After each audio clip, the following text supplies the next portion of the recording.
台南新老病院家医科的医师陈之瑜表示，现代人食好欠运动，容易造成代谢症候群。医师表示，其实代谢症候群是会当预防甲治疗。如果民众无早期检查发现，日后就容易造成糖尿病、高血压，甚至是心脏病加脑中风等风险。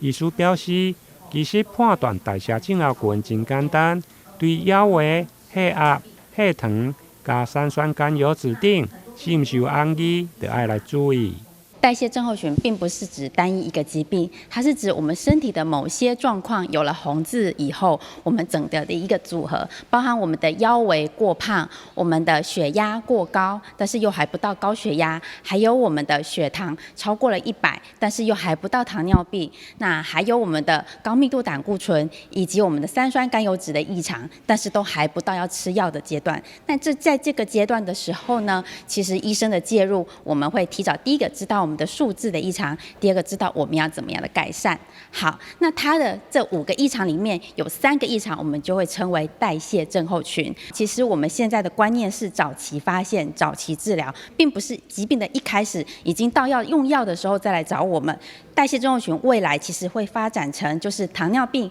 高血压、心脏病跟中风，这些务必一定要来医院，要来诊所我们这边吃药。但是在这之前的叫做代谢症候群的阶段，我们会教你如何养生保养，那这个比吃药还更重要。医师表示，造成代谢症候群的因素，大约一半以上拢是甲生活形态有关系。如果家族有高血压、糖尿病、加高血油，伊的代谢症候群的几率虽然比一般人更悬，不过遗传的因素则占22%。因此，要预防代谢症候群，医师嘛建议对健康者加运动、加减少压力、莫食薰、减啉酒等，并且做检查，才用个量早预防甲治疗，降低代谢症候群的风险。台南新闻联跟采访报道。